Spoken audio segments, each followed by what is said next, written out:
Hi, everyone. Welcome to the Change Your Mind podcast, where we explore the intersection between personal development, spirituality, and science. We're going to dive deep into the spiritual component today, and I'm really excited to do that. I have two amazing guests, but before I introduce them, a couple quick announcements. If you head to the links in the show notes, you will find all sorts of goodies. You'll find a link to my book, Change Your Mind to Change Your Reality. You will find links to my guest links. You'll find courses, free downloads, live masterclasses, all sorts of things. And then, as always, this podcast is part of the Los Angeles Tribune Podcast Network. We are doing a lot in the personal development realm. We're starting to have events. Things are getting really exciting. So be sure to check us out there. Hi, I'm Chris. When I was younger, I went through trauma that caused me to feel broken and lost. But my life changed after I had a spiritual awakening. Since then, I've dedicated my life to studying and learning from masters all around the world that have helped me to create a life of fulfillment and abundance beyond my wildest dreams. Now I'm dedicated to sharing everything I've learned so that you don't have to suffer for decades like I did. I've seen people's lives completely transformed, and I share it all right here.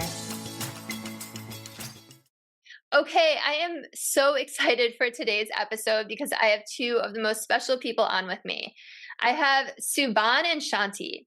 So Subhan and Shanti run the World of Meditation Center in Seattle, where they share the meditations and wisdom of their teacher Osho. They have been practicing meditation for over 40 years and have traveled the world both as students and teachers of spiritual study. And just on a personal note, these two humans are two of the most beautiful people that I've ever met. I consider them dear friends and teachers. I've gotten to work with them over the years, and they are just phenomenal. So tune into this episode, like, comment, share, subscribe. Subhan and Shanti, welcome. Thank you so much for being here. Thank you, Chris. It's a pleasure to be with you. Pleasure is all mine. Okay, so I start off every single podcast episode the same way, and that is by asking my guests what their origin story is. So I want to hear from both of you, what is it that led you to Osho's teachings in the first place, and how did you even get started? I think you both met him in India, right? So tell me that story for both of you. All right. Well, for me, I actually had moved to California when I was around, I can't remember, 22. I lived in Mendocino, California, and I heard the word meditation. And the minute I heard the word, it was like, I've got to learn that. I've got to do that. I didn't know what it was. I would read a few books, couldn't understand a word of it, but I just knew I had to do it. And a friend of mine was into Zazen, and that's one of the books I read. Even though I didn't understand it, that's what I wanted to do. I wanted to sit Zazen. And so my first time sitting Zazen, I sat on a cushion. It was in the countryside, Mendocino. It was, in Mendocino. And I felt all this pain shoot up my spine. And though I didn't know anything really of this realm, I had heard the word Kundalini, and I went, wow, is this my Kundalini rising? I didn't know what it was, but this pain was shooting up my spine. And then after a sec, I would say like the most 2 minutes, my legs were hurting, this pain was up and down my spine, everything. And I rolled off the cushion, these little black cushions you sit on. And there was a bee. I had sat on a bee. Oh my gosh. Oh my gosh. The pain going up my spine. And I just laughed. Even though I knew nothing of meditation or anything, I went, this is perfect for Zen. I feel like I actually feel, and I once asked Osho, the mystic I'm connected with, I just said, I feel like I've meditated before. And he acknowledged I had meditated before. But who I am now, didn't know anything about that world. But what I did know was I couldn't sit still. I just couldn't. I tried Zazen a few times, and it was, though there was no B, it was very painful, and really 5 minutes, or it wasn't working. And somehow I had money saved to go to India. And at a certain point, my friend said, I think it's your time you go to India. Everything you could learn from Mendocino is over. You've learned your lesson. And I felt he was right. I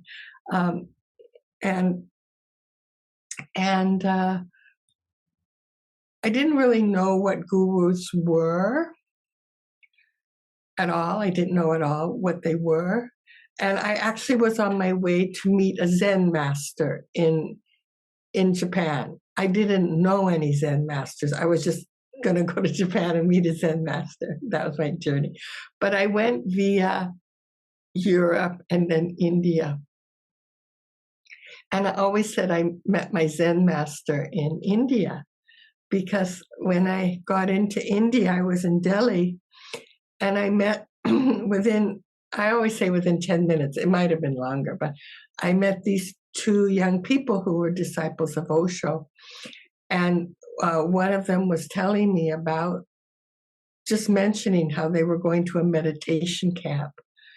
And as she was saying it, an inner voice inside me went, "Oh, you're going to meet that man when you go to Bombay." And it's about 3,000 miles away, Delhi and Bombay, about 3,000 miles away, or something like that. And I remember going, the I was like, not the deeper inner voice, but the I was like, the Bombay? I was just a hippie traveling in India. And 9 months later, there was a long story in between, but there I was on Christmas Day. I had met a disciple of Osho's in Nepal, and she and I began traveling together. And at one point she said, "I just want you to meet Osho." And so on Christmas Day, 1973, I met Osho. And I just sitting in his presence. I had met some other gurus too. And like Nim Crawley Baba, maybe you've heard of him. That was Ram Dass's guru. And he just waved me away. Like he just went like that. And I remember thinking, he doesn't want me as a disciple. But I don't know who was thinking that thought, because I didn't, anyway, but some part of me knew he didn't want me. It turned out a few months later, about 3 months later, he actually passed. And I happened to be in Nepal, and I met these two young women who were crying in a very early in the morning in a little tea shop. And I said, and there were beautiful tears. I can't describe it. It wasn't sad. It was, some beauty was there. And I said, "Why are you crying?" And they said, "Our master passed." And there was no Google or no internet then, nothing. But a bird had woken one of them up, and she started playing her flute in the night. And then a telegram. It was all done. You might not know what telegrams are, but a telegram came that their master had died. And I said, "Oh, he sent me away." And they said, "Oh, he sent all of us away, except for a few disciples." But anyway, that's an aside. So I met him, but when I met Osho, I fell into a state of meditation. And what to me was, I went into meditation. The body was still, I moved in. And then he asked me, "Well, tell me about your meditation." And I was so shocked, because no other guru I had met had asked me about my meditation, which I couldn't do, Anyway, and so I said, "Well, I want to meditate, but I can't sit still." And I was sure he was going to say, "Well, then you have to leave. You have to go, because you have to be able to sit still." But he didn't. He had a big smile on his face, and he said, "No, it's very difficult in this day and age. Especially you're from the West. it's not even considered proper to sit still. That's the devil's hands, Mm. devil's work. And he said, and your body isn't used to sitting in these postures. But he said, even for Indians, and this is 1973, it's harder for them to sit still now.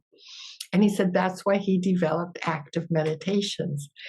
And he said, you do my meditations, and I promise you'll be able to sit still.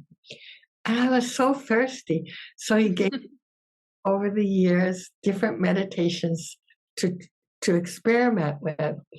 And 5 years later, he suddenly turned to me out of the blue and said, oh, now you can sit zazen. I was so shocked that he had said that he even remembered. Yeah. And also, I didn't really want to just sit. I wanted to do active meditations. Though I did do a Zazen course, which had active meditations and sitting. But now I'm 77, so I like to sit. But I did so many active meditations. I'm so grateful. And that to me was what I wanted to share when I came back from India many years later. It's like, maybe there's other people who want to meditate but can't sit still. Maybe these meditation techniques will guide them into the inner world, so they'll find where they're to be, where their journeys to start. It might not be with Osho, it might be with someone else. It doesn't matter. It's just these are keys to help us move inside. So that's my thing. Thank you so much for sharing your story. I always think about that too, because you've shared it with me before about how you told him you couldn't sit still and he didn't judge you or push you away. And it's like, oh, well, I've developed a meditation for that. So yeah, and we're going to talk about the meditations too, because they're so powerful.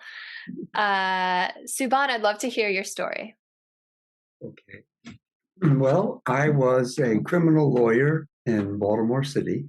So you can only imagine what that is like to have caseloads every single day, 5 days a week, and also going to penitentiaries and interviewing clients and doing all that for 7 years.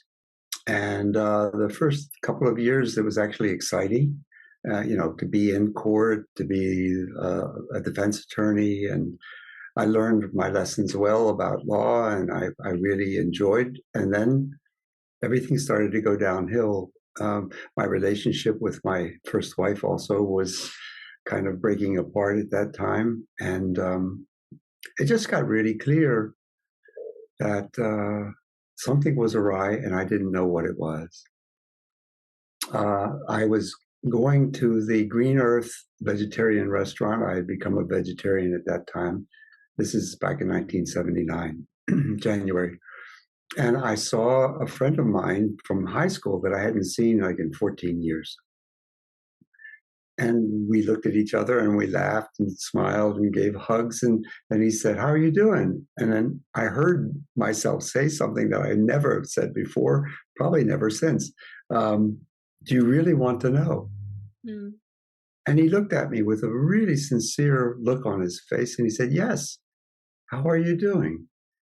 And I said, well, and the words that came out were, I feel like I'm taking 3 steps forward and 10 steps backwards. Mm. I'm in a profession that I'm not happy with at all. And maybe I'm getting closer to leading it, but I don't know what the next step is. And there's so many questions I have about so many things. It's a bit of a chaos. Well, he said, next to the Green Earth, there's the Aquarian Age bookstore, which was owned by his brother, Bennett Hoffman. And he said, why don't you go in and chat with him? Maybe he could give you some understanding. So I went in, and in those days, he was one of the first that had overstuffed sofas and chairs that you could actually really get into and relax into and read some of his books.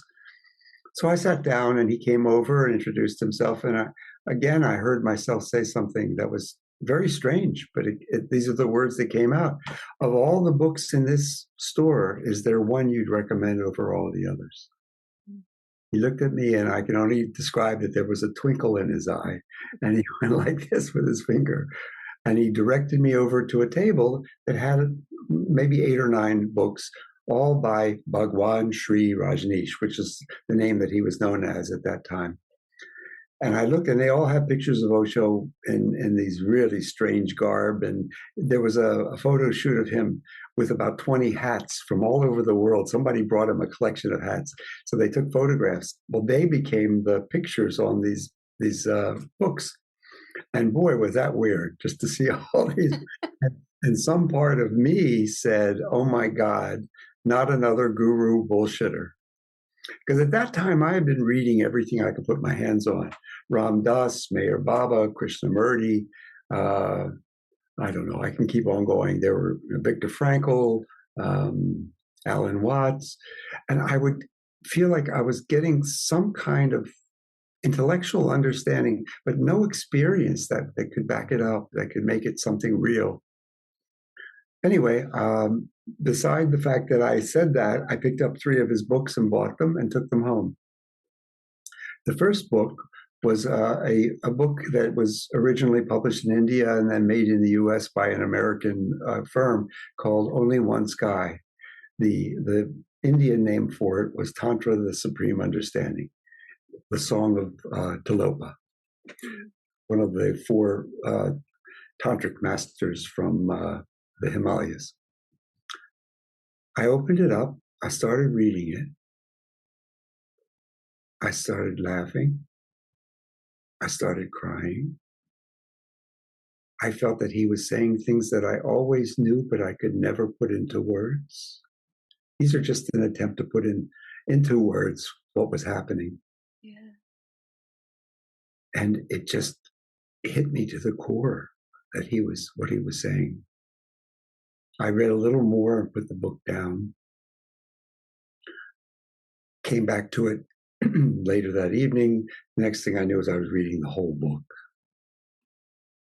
And I even still know parts of it, although it took me 4 readings over the 30 years later, and also to listen to him on tape, because he was also recorded.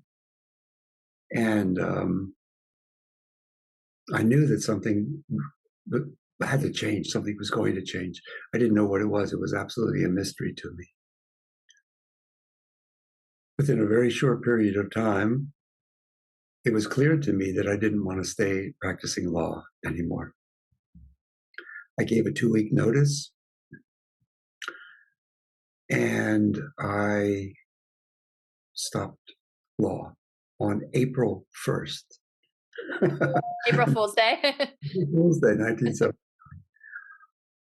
I woke up the next day, and I got out of bed, made some breakfast, did a few things in the house, got in the car, went over to the library, and I'd always wanted to just be in the library and explore without any notion that I had to be doing something at some future moment that day. Well, here was a day. It was totally open. I read the newspaper from cover to cover. I read the Newsweek magazine from cover to cover. At that time, that was the liberal magazine, as opposed to Time, the more conservative one. And then I got hungry, and it was like, oh, what am I going to do? Okay, well, there's a pizzeria about 4 blocks away. Went to the pizzeria, ordered pizza, and realized I didn't have to rush. I had nowhere to go. I had nothing I had to do. It was the first time that I could remember in my life that I had that feeling. And the pizza was so delicious. And I consumed, I don't know, 2 or 3 pieces because I could buy it by the piece there. I went back to the library. I checked out a couple of books. I came home. I did a few things. I can't even remember what. I played the piano. I had an upright piano in the tenant house that I was living in on a 370-acre farm. And it was the first time that I went through a whole day but nothing that I had to do. And that became a small key that was kind of ingrained in a lot of the sharing that I do with people about asking them to take a blank piece of paper, put a line down, write everything you do in your particular day, yesterday or today, and what you want to do and what you have to do. Because I realized that day there was nothing I had to do. And it was the most freedom I'd ever felt in my entire life.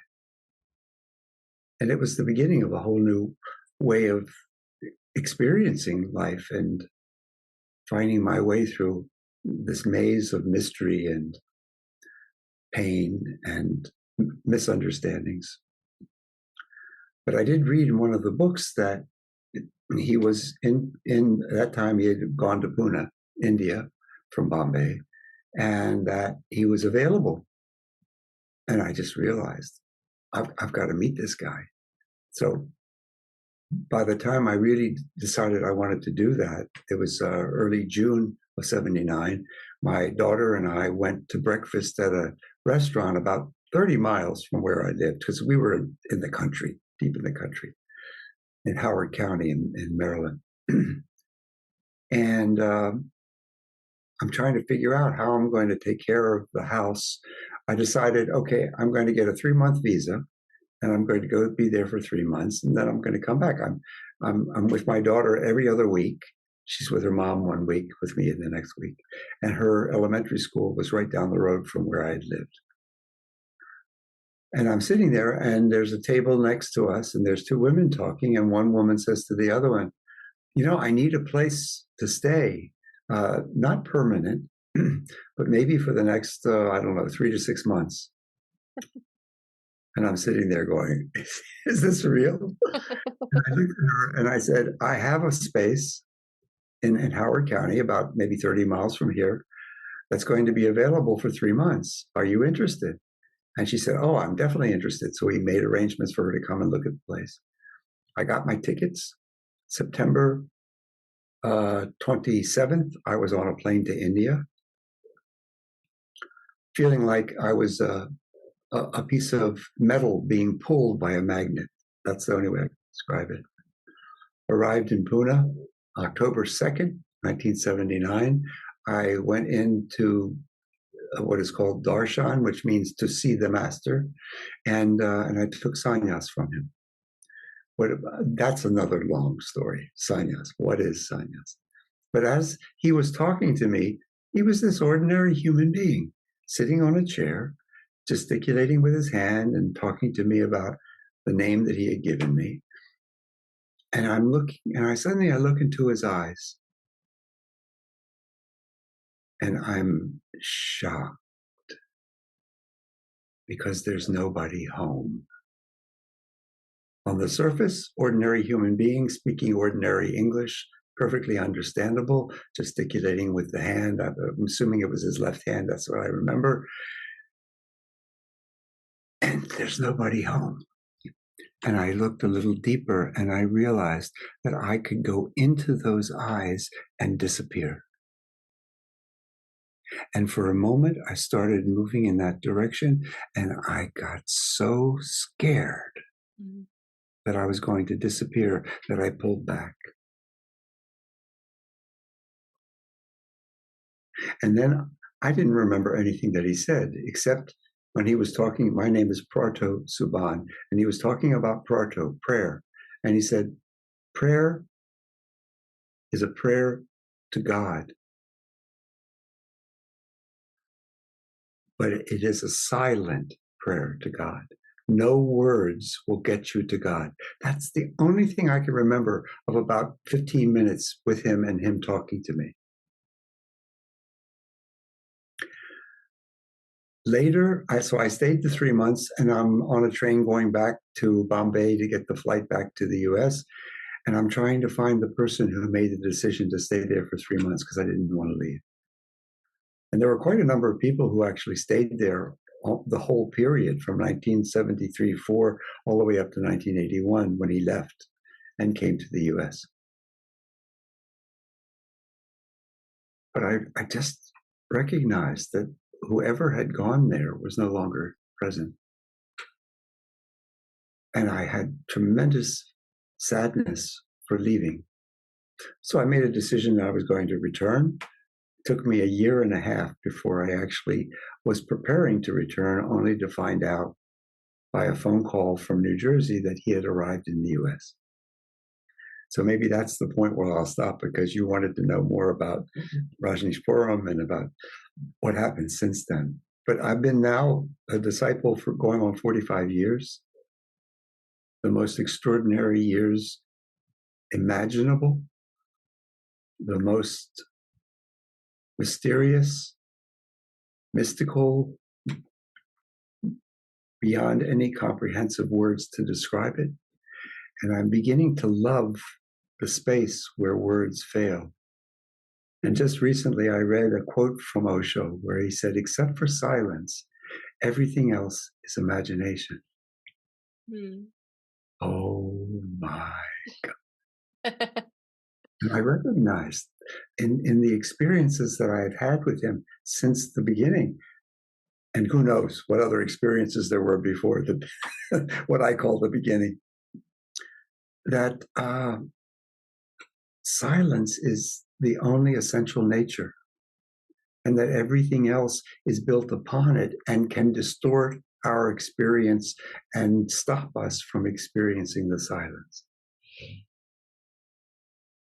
Thank you so much for sharing all of that. You were talking about getting goosebumps and crying and laughing, and I felt that as you were talking. I had goosebumps so many times during your stories. I'm over here welling up because I can just feel it. I can just feel that from you. And I had no idea what your story was, and it was so great to hear it. And I got to tell you, when you were explaining what it was like to stare into his eyes, that was my experience staring into your two eyes, the two of you. And I think I say that in my book. And I have a nanny watching my baby right now, and I was telling her how excited I was because I got to talk to you two today, and I was explaining who you were, and I said that same thing. So you have embodied that yourself. Both of you have. So before we get into Rajneeshpuram, for people who are listening and aren't familiar with Osho, maybe you could tell us a little bit about what his main teachings are, what maybe his most profound teaching that you've taken away is, just so people have a little bit of a sense of like what it is that he teaches. You want to go first? Yeah. I know that's a big ask. Do you have a couple of years? No, okay. For me, I'm going to say the active meditations are really, really important for this day and age. Also, his discourses are, I've not sat with other mystics, so really been a disciple of other mystics, at least in this life. But the discourses, he speaks on so many different topics and areas, from politics. He would speak on politics. I would sit there, why are you talking politics? That's not spiritual. I remember thinking that, but oh my God, I'm so grateful that I imbibed it when I watch the circuses that are going on now. I can really understand more what's happening from that. The other thing to me was really important, this is for me, is I had been in a marriage before coming to Osho that ended, but we didn't make love enough, and I wanted more love making, and so even before I met Osho, being in California in the early 70s, it was just available. You could experiment with that realm, and I had met some other people who were with some guru, but they had to they had to be celibate in their meditation with their guru. And I remember looking at them, and I could feel they were dripping with hormones. They were young like me, I knew what it was to want to make love and not be able to. And there I was looking at it, and I remember going, I want to meet a guru. I mean, if I do, or whatever they are, I didn't even know what they were, but I mean, he has to like sex. And Osho is not against sex. It's not, I mean, and even there's ways you can use it, like if you, where you can move into deep meditation. And that was my experience, was actually in orgasm, the mind is gone. You're in another dimension. It's temporary, but it goes, And so I love that part.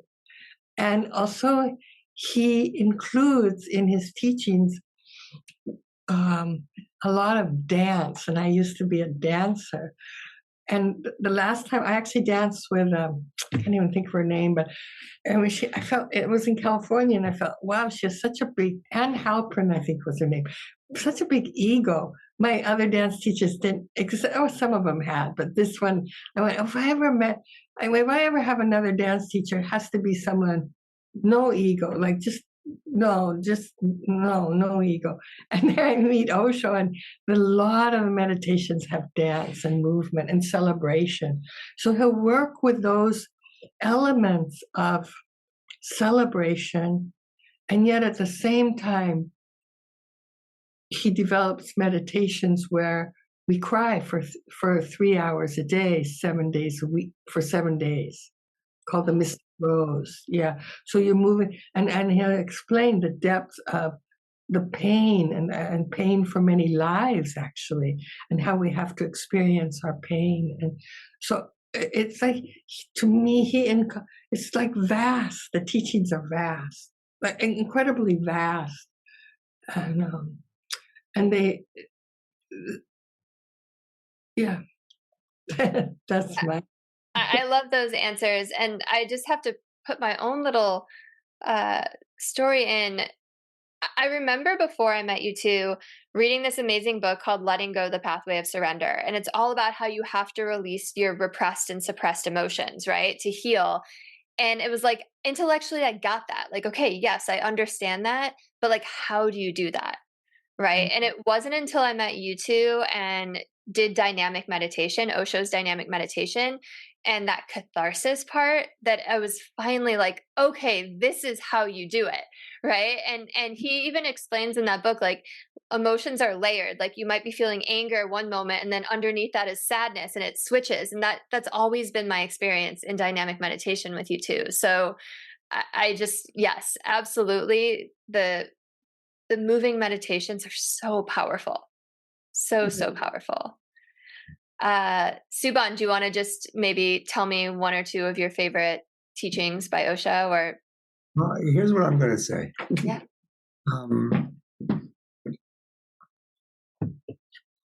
In the first book, Tantra, the Supreme Understanding, he opens it up because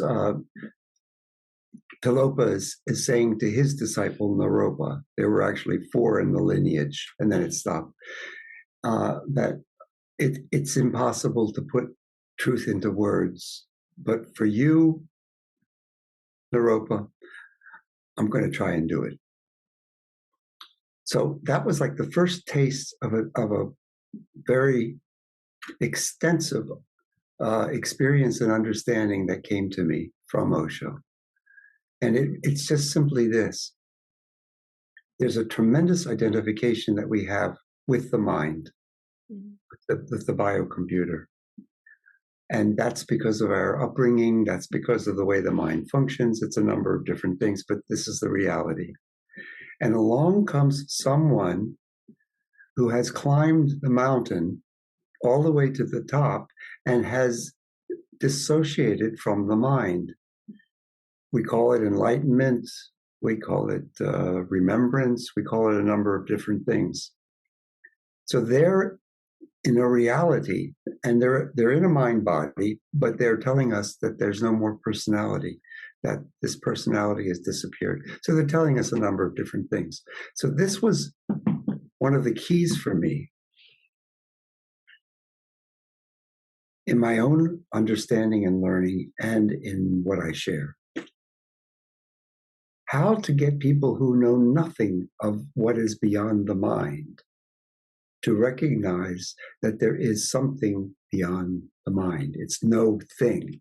It's no mind, no thingness, whatever you want to call it. It's the unmanifested, all kinds of names, but they're irrelevant because the mind doesn't have any experience to understand what it is.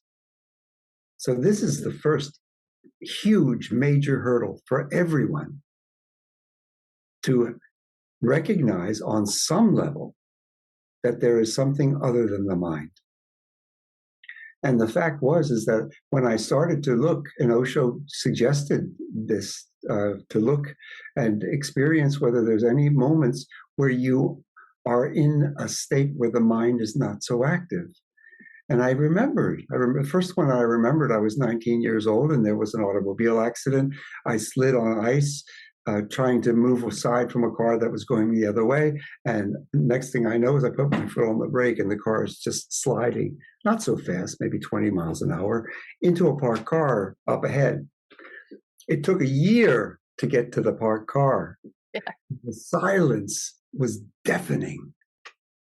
And I knew that the hands were wrapped around the steering wheel, but they were irrelevant because there was no way to steer the car.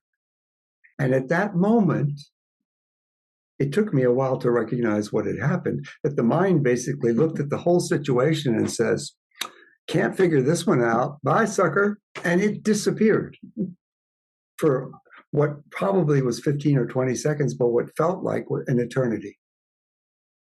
And then, boom, hit the car, and the mind says, I know what to do with this one. Oh my God, my mother's car, I was 19 driving her car. The insurance, what am I going to do, blah, blah, blah, blah, blah. And then later, I remembered when I was 6 years old, looking up at the sky.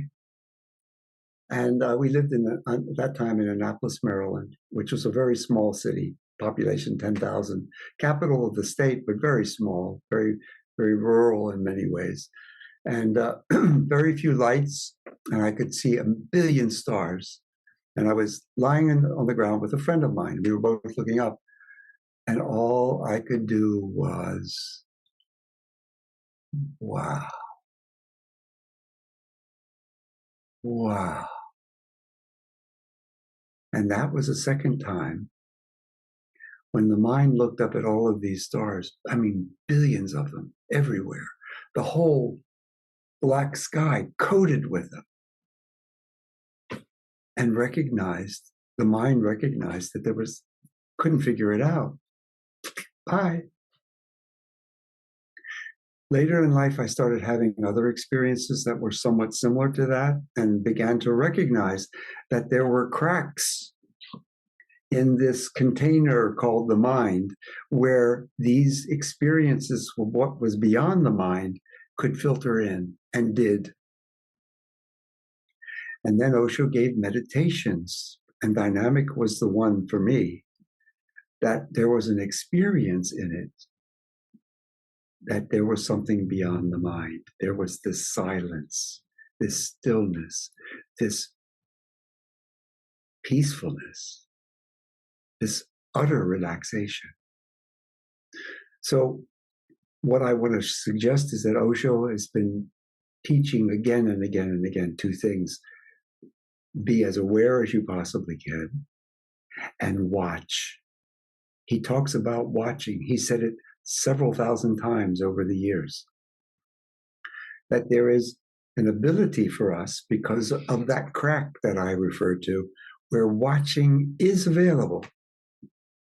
To start by watching the mind first because it's the easiest. Watching the body first because it's the easiest. And once you have the ability to watch the body, then it's much easier to watch the mind. But until that watchfulness starts to happen, there's so much identification with the mind as who I am that it's virtually impossible to get beyond that experience. Do dynamic, when the stop comes, there's a moment of possibly being in that experience. Possibly.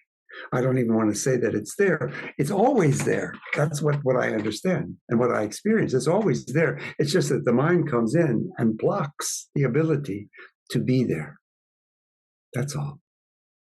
So it is tremendously arduous on one level, and it's incredibly simple and easy on another level. And that's really the strangeness of this path of being on this planet Earth, finding our way back home. And that's what I would say I take away from Osho, if I could say it in 5 minutes as I just did. Yeah, so beautifully said. And those are the teachings that you share all the time too. And I've heard you say that all the time. We are not the mind. You know, I've sought counsel with you when I was going through hard times, and that was the reminder you always gave me. And it's like you said, it's so simple but so profound.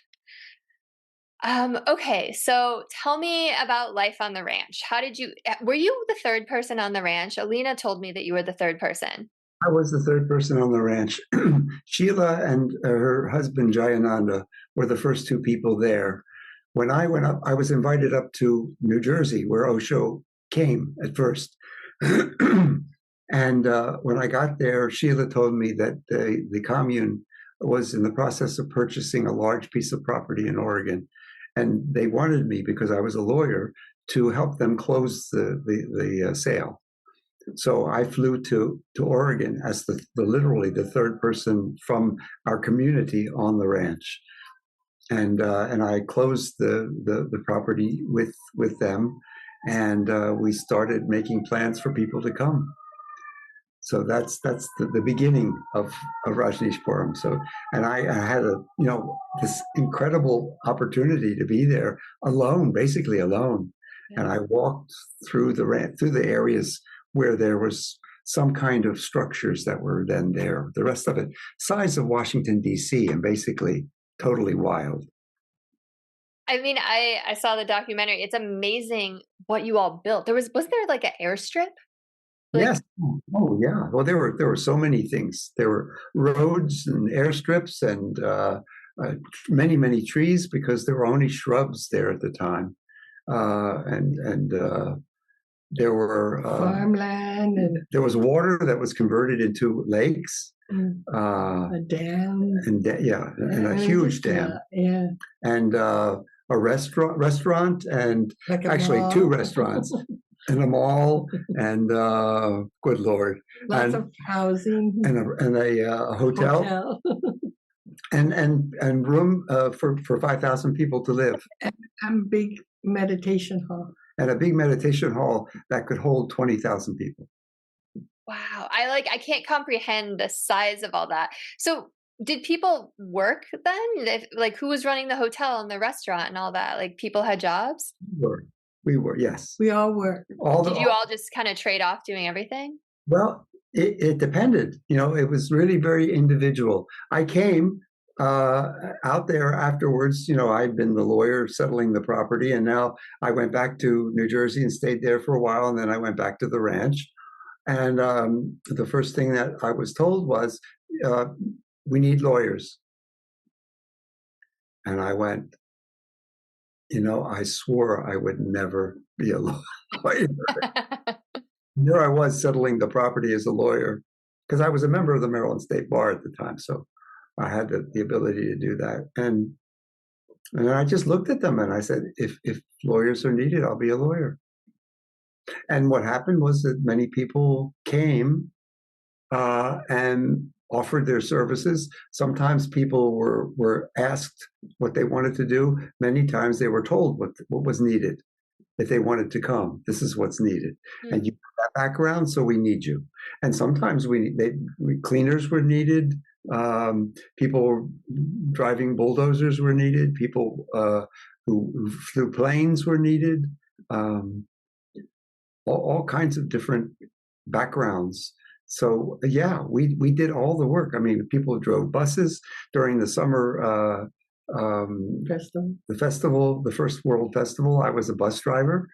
I stopped being a lawyer for 2 weeks and was driving a bus. Boy, did I have some experiences. Because I'd never driven a big vehicle like that before. Ever. I bet you had all kinds of experiences. I certainly did. I had training for one day. And there I was driving it was a school bus.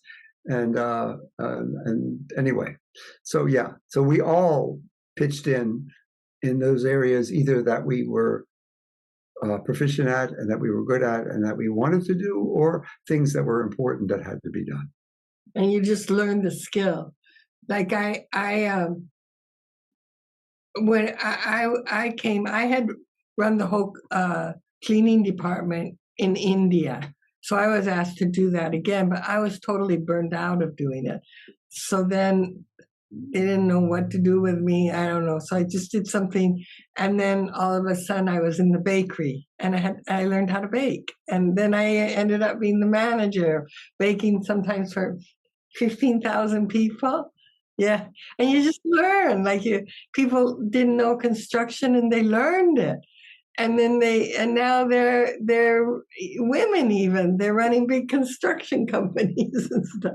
It's learned it. I don't know. That's awesome. So tell me about what was it like living there? Like, what was your day? What were your days like when you weren't working? Like, tell me about it. Before I do that, I just want to say one thing as kind of like a preface to everything. Yeah. Anywhere with Osho was a mystery school. Anywhere. On the surface, on the circumference, on the top of the ocean, we had the ordinary day-to-day activities and things that we did and schedules and things like that. But we're with a living master who was creating a space for us to have so many things confront us. Our sexuality, our relationships, our dealing with people, our dealing with power. I used to say, and maybe it's still true, that in Pune 1, the area from 74 to 81, was mostly learning about sexuality and love. Pune 2 was mostly about power. What power is, what power was, my relationship to it. And and other people had other experiences, so I can't speak for anyone else but myself. Okay, so day to day, got up in the morning, had a bite to eat, went to work, was a lawyer, but a very different lawyer and lawyering, because we were all in one big room. Instead of having small cubicles or having separate offices, we were all in one room. So there was a lot of sharing, a lot of questioning, a lot of trying to figure things out. There were 5 of us that became members of the Oregon State Bar, and then there were an additional maybe 5 or 6 lawyers who never took the bar, and then there were literally, I don't know, maybe 50 people who started to support the work that we did. Wow. Everything from stenography to filing to everything you can imagine, to even helping us doing the research and stuff. But we worked 12 hours a day. I mean, that's so much got done. And the emphasis was, it was Sheila, who was in Osho's secretary at the time, and her emphasis was on work, not on meditation. That wasn't her interest, her world. So everything, like, it was up to you to bring your own meditation into the work and into the connecting with people. And that's pretty much what I did. Osho was in silence. We didn't see him until the last year or 2 years. I mean, we'd see him, but not sit in have a discourse or anything like that. I didn't know that. That's interesting. Until 1985, the beginning of 1985, he started speaking. Yeah. So it was a whole different world than in India. I did want to say something. The books, he didn't write them. They're all taken from the discourses and then they're transcribed. Yeah, made into books. And he spoke in different series or different topics. Yeah. Just about anything you could think of, he spoke about. So the ranch was a different, very different. I mean, very different. And then what came, like the prejudice that happened and the fear I mean, about who are these people? What are they doing? And so dealing with that, and actually having a U.S. government that wanted Osho dead, basically. I mean, because there was no understanding of mystic or teachings or gurus at that time. There just wasn't. There was a group of people called 1,000 Friends of Oregon, and they formed an organization to preserve the Willamette Valley, because what they saw was between Portland and Salem, which is the capital, there was a whole beautiful agricultural reality in Oregon, very much green and lush and natural. What was happening was, from Salem towards Portland and from Portland towards Salem, they were starting to build infrastructure, and they were starting to build housing, and they were starting to build factories. And so 1,000 Friends came together and they said, we've got to stop this. We've got to maintain the nature here, or else we'll lose what the value of Oregon really is. And they did some connection with the Eastern Oregon, which is where the Rajneeshpuram was, where the ranch was, and the farmers out there, the people that were farming out there, hated them because these were really free-spirited people. They didn't want to be told to do anything, and they were in a totally different realm. They were not in a plush green area. Eastern Oregon is basically almost like desert. And so it's a hard reality to do agriculture out there. Overgrazed land. And so every once in a while, the 1,000 Friends would come out and try and tell them that they were violating the laws that they had helped to pass in the Oregon legislature that would protect the Willamette Valley, and try to apply it out there. And they hated them. And basically, 1,000 Friends kind of gave up. They really couldn't stop them from doing it. Hated them. We came in. All of a sudden, these farmers that hated 1,000 Friends became their affiliate to get us out, to stop us from doing the kinds of things that we wanted to do there. We wanted to create a city. Well, they said, you can't do that. It's in violation of the land use laws. If you want an incorporated city, you have to go to Antelope, which was 30 miles away from the place where we were, which is this little tiny community of 36 people, and they were all dying off. Just up the road was a place called Shanti, which was already a ghost town, and Antelope was becoming a ghost town. It had one store, which was like a luncheon counter and a post office. And the 1,000 Friends said, if you want to do anything commercial, you've got to do it in Antelope, because they are an incorporated city. So we didn't want to do that. We wanted to do it on the ranch, but we saw that the laws were going to make it impossible for us to do it at that time. So we went into Antelope and we bought some property. We paid a lot of money for it, because once they got wind that we were buying property, they started jacking all the prices up.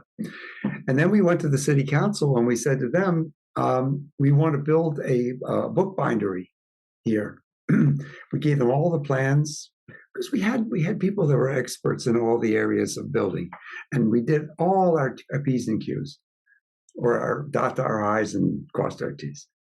And they refused to give us the permit. They said, no, we want more information. We want more information. 6 months, 8 months, they would not give us a decision. So we finally decided we're going to go to the county court and get filed what is called a mandamus, which requires them to do their official duties. Not that they should say yes or no, but that they should just say either yes or no. And as soon as we got the court said, yes, we will issue the mandamus. You now must give them a decision. The next day they filed for disincorporation. There's a lot of They're trying every single trick in the book that they can.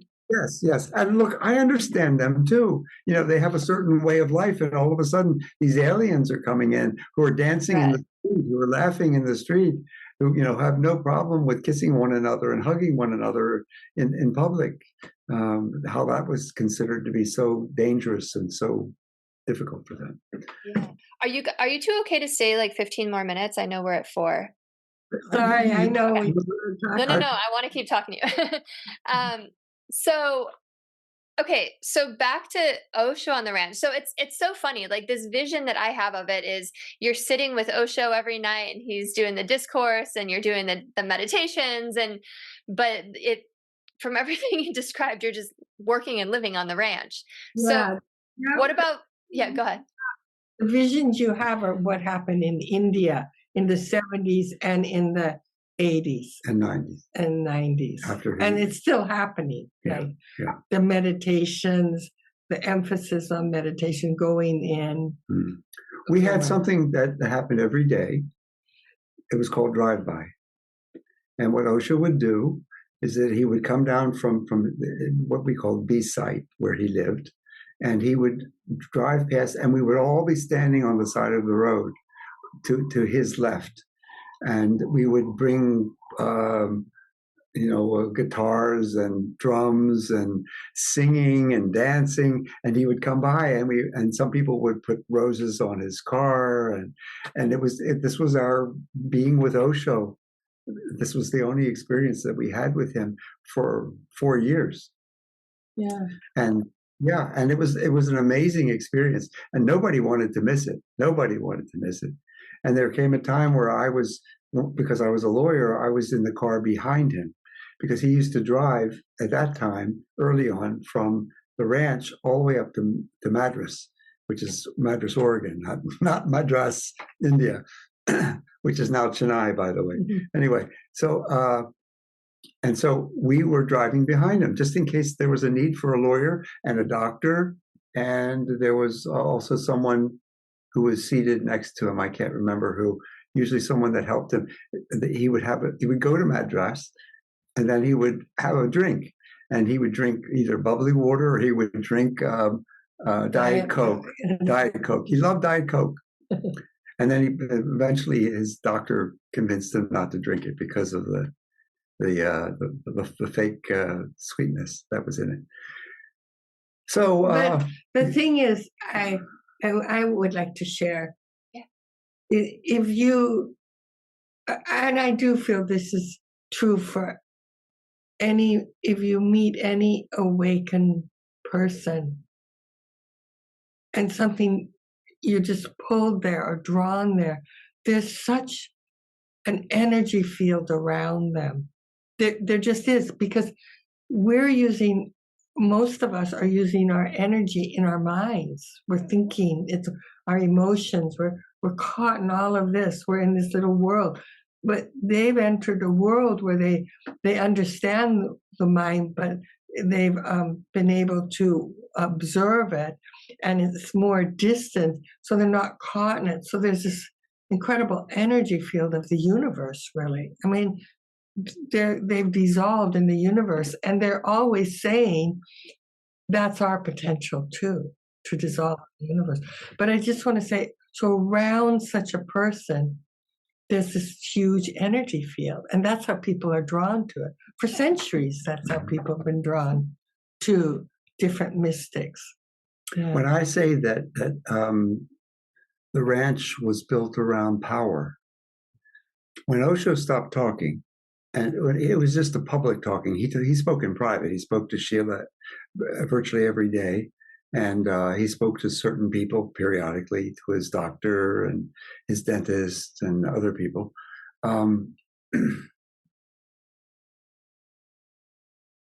It created a vacuum, a power vacuum, because Sheila became the disseminator of what Osho said. Whether he actually said it, I don't know. But Sheila would tell us what he said, and most of it made sense. Some of it didn't. I got to work closely with Sheila for periods of time as a lawyer. I was actually taking on trips when she went out of the ranch to go with her to the East Coast, to Chicago, to a few other places. And I would fly with them because I was the lawyer, to be there just in case there was a need for a lawyer to be there. But I can't help but feel so strongly that Osho was creating this vacuum of his absence for us to start to experience what power was and what we did with power and how we gave up our power. There's a great quote I have upstairs somewhere to the effect, the easiest way to give up power is to think you don't have any. Yeah. So many people felt they didn't have any power, so they simply stayed. Many people, like myself, I wanted to be with Osho. I wanted to be in his presence. I wanted to be in his commune. I was willing to be a lawyer if I had to be a lawyer. I was willing to be a toilet cleaner if I had to be a toilet cleaner. I just wanted to be there. And so I was willing on certain levels to go to certain places where I felt like I was really giving up my own personal power, that I could have said something that I didn't say. I could have done something that I didn't do. And towards the end of before he actually started speaking, I realized I don't want to do this anymore. And then he started talking. And when he started talking, all the power that Sheila had evaporated. It used to be all of the press, they would come and they would talk to her because he wasn't available. Well, he started having press conferences. He started having all the people from all over the world ask him questions. And that's all recorded too, if you're ever interested. It's out there somewhere. And as a result, she was a nobody. Nobody wanted to talk to Sheila anymore. And very soon after that, she left. She left the ranch.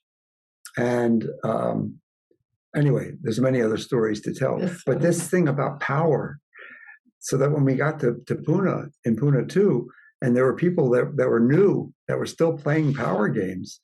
I mean, Shanti and I were asked to set up a table to help people find jobs in the ashram at the time. And this woman was playing the game of trying to get to a space of power in the whatever it was that she perceived it to be. And we laughed at her sometimes because it was absolutely stupid. We had learned a lesson in Pune. Anyway, I know the time is going back quickly. I feel like I could talk to you both for hours about this. So this is all so interesting, and I had no idea any of this. So like, I know you were there for the teachings, like you were there because you wanted to be with your guru.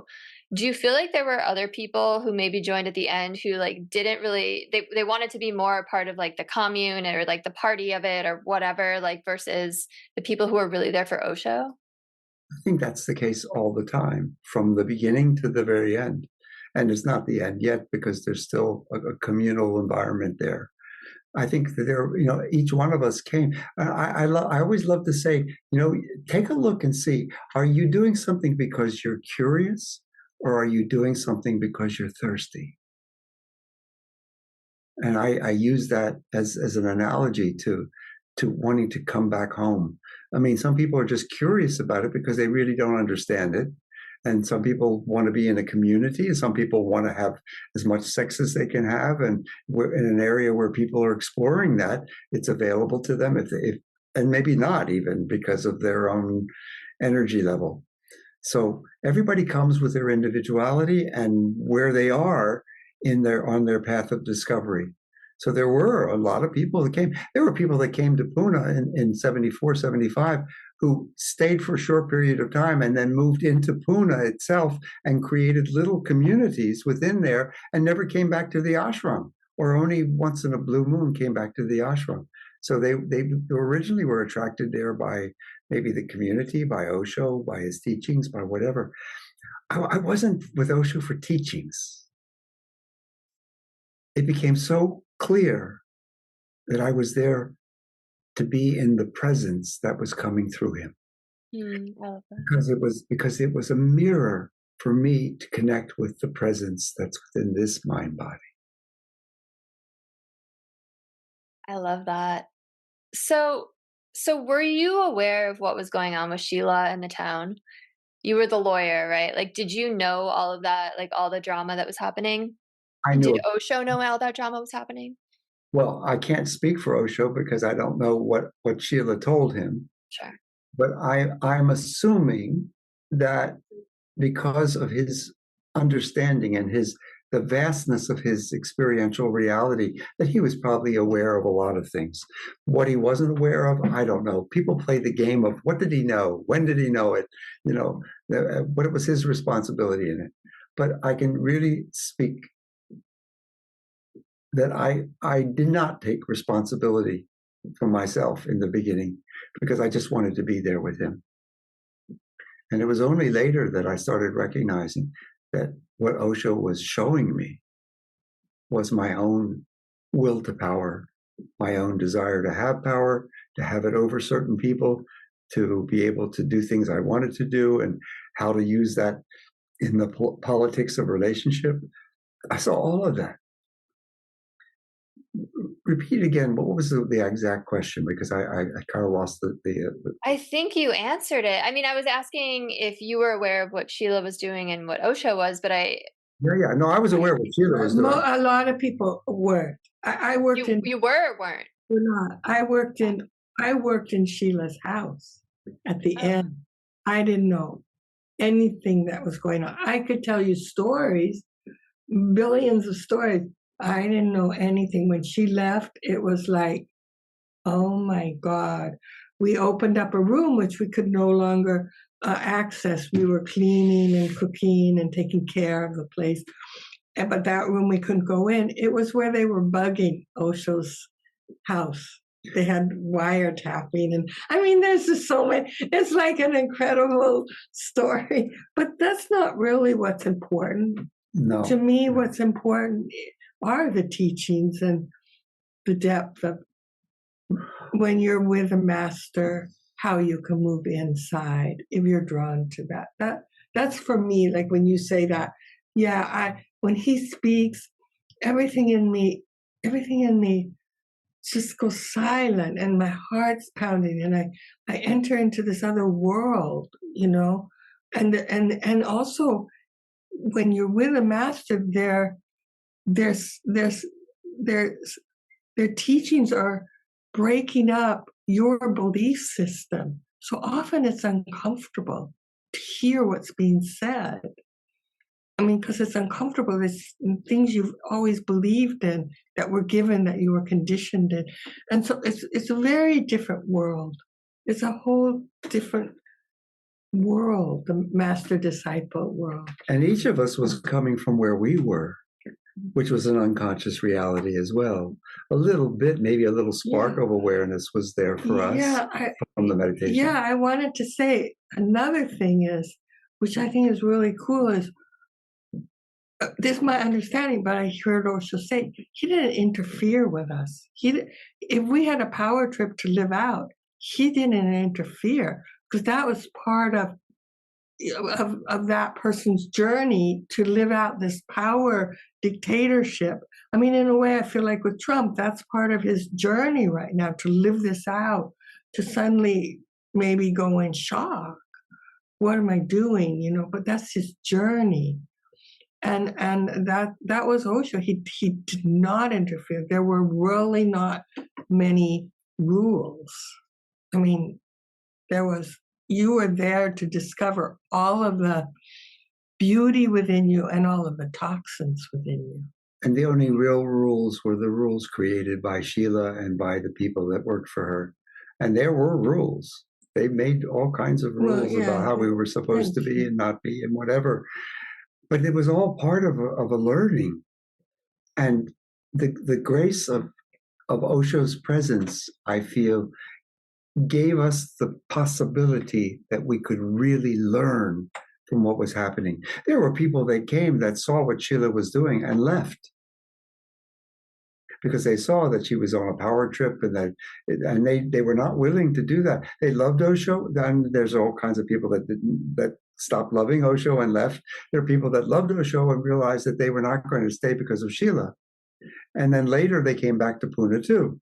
There are all kinds of different people in this. But in every step of the way with Osho, the only thing I can say is there was incredible potential to be a disciple. And disciple comes from the root to learn. Discipline means to learn. And that's what being a disciple was with Osho, that there was always something in what was happening for me to learn tremendously about who am I, and what is this mind, and what is this body. And it hasn't stopped. He's left the physical body, but this kind of opening is still available. And we have imbibed something. God only knows. And people tell us that they have experiences with us like you've described. And it's true. It happens. I don't take any credit for it. I don't even know who this I is that's talking about not taking credit. I just appreciate so much everything you both just said. And just looking at it from that perspective of, wow, Osho was silent for years so that he could let these journeys play out so that you could learn and grow from them. Exactly. Like that's, it's like in some way he was absent, but like really he was just being the best teacher, right? By allowing it's like having a kid, right? You have to allow them to explore and get in trouble and mess up and do all the things, right? You can't just be there like helicopter parenting. So I just appreciate so much that point of view. And I think it's such a good time to pivot. Like, how are you two carrying out Osho's teachings? Tell me about what you're up to now. I know you have the meditation center. Well, I can speak for myself and also what I do with Shanti as well. I started creating workshops. I did them in the early 80s, and I was ill-equipped and unprepared to be a facilitator, but I tried.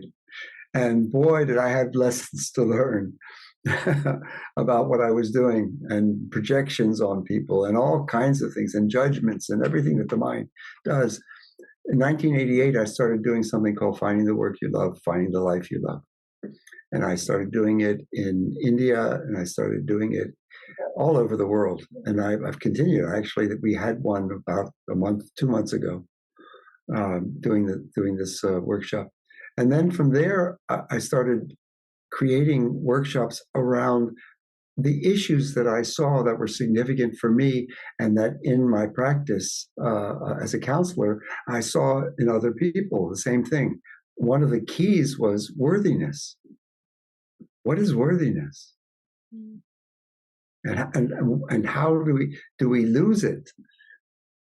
Because every baby, if you hold them in your arms, is totally worthy, unequivocally worthy. And then something goes awry, and all of a sudden they have to be raised. They have to be taught to become something. And they're not worthy unless they become something. So somewhere along the line, they've lost their worthiness. Well, that becomes a huge area. I have a workshop, a 3-day workshop, that I start to present my understandings, my experiences, the meditations that I have learned from Osho, and techniques that I have learned to help me explore that and sharing it with others. And I have a wide variety of those kinds of workshops that I do. How to love yourself.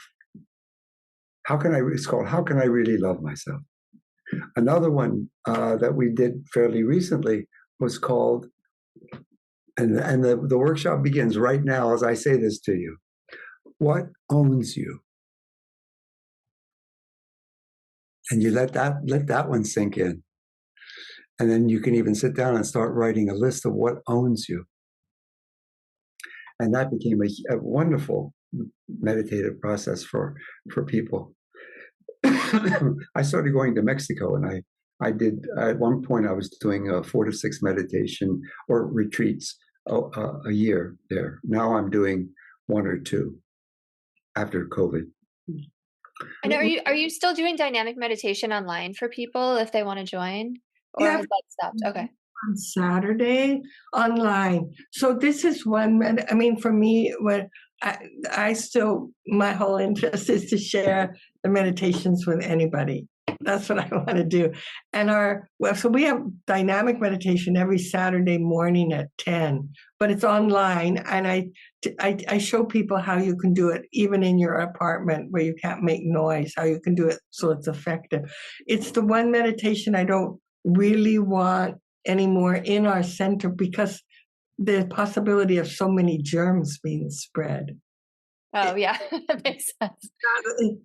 And actually, the last time we were in San Francisco, which was the last time we taught at the place where you were, I got very sick, and it was something coming in that was like COVID, but we didn't know what COVID was. And other people, and I heard other people in that at that time got sick in the yoga studio, and so there's something going around.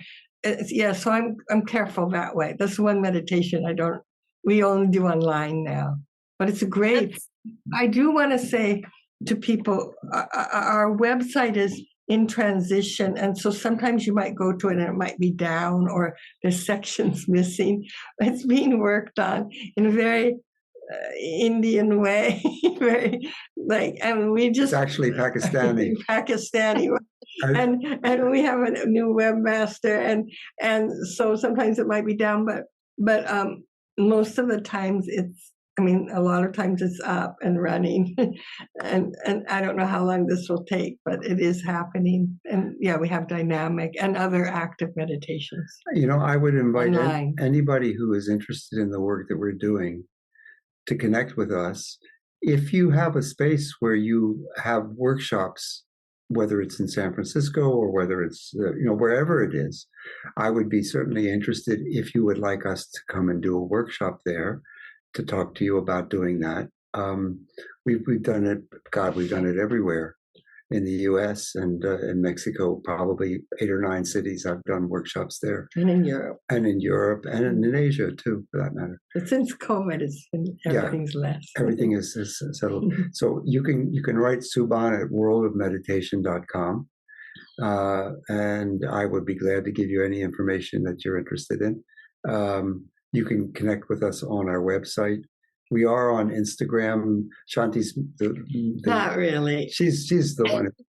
You're on there. I see you on there. I was totally on it, and then I was like, I don't know, I'm just not now. But I like looking at Instagram.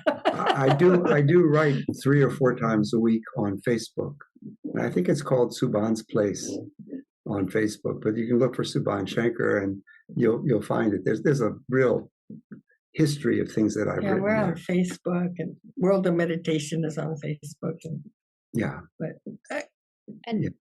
I just want to, for listeners, I just want to highlight. So I worked at a yoga company in San Francisco. They live in Seattle. They would fly out 3 or 4 times a year and run these phenomenal workshops. So really amazing, just life-changing experiences. So definitely, when Subhan says hit them up and talk to them about flying out for workshops, do that because they're incredible. And join for dynamic meditation because it's amazing. It's a 5-part meditation done to music. There's breath work, there's catharsis, there's stillness, there's ecstatic dance, and what's the other one? The who, right? Moving the kundalini. So it's so powerful. These 2 human beings are just incredible. I mean it. Like when you described Osho's eyes, that's how I feel about you too. I've never met anyone else in person like that. And you live the work and you walk the walk, and I'm so grateful to have you both in my life. I can't say that enough. I'm so grateful. And if you're listening, go check them out. Go take Dynamic on Saturdays. Thank you both so much for all of this, for your stories, for staying 20 minutes longer than we planned, and just for being such wonderful people and for being so open about all this. I really appreciate you both. Chris, it comes, what comes around goes around, or vice versa. I feel, I'll speak myself, and I'm sure I'm speaking for Shanti too, that we always delighted connecting with you when we came to San Francisco. And always felt a kinship with you, that we were on this path of discovery together. You are part of our Sangha. I hope we're part of your Sangha. And it's amazing, your journey and your writing. God. You're a really good writer, and all the things that are happening. Yeah, all the wonderful things. Yeah, you really are. You're blossoming, and I can feel it. And it's a very powerful. And your path to expression. See your path and how it's unfolding, and your journey. Thank you both so much. Thank you. And thank you so much again. And if you're listening send this to someone. Like, comment, share, subscribe, do all the things. And I will see you all on the next episode. Have a beautiful rest of your day. Sending you love.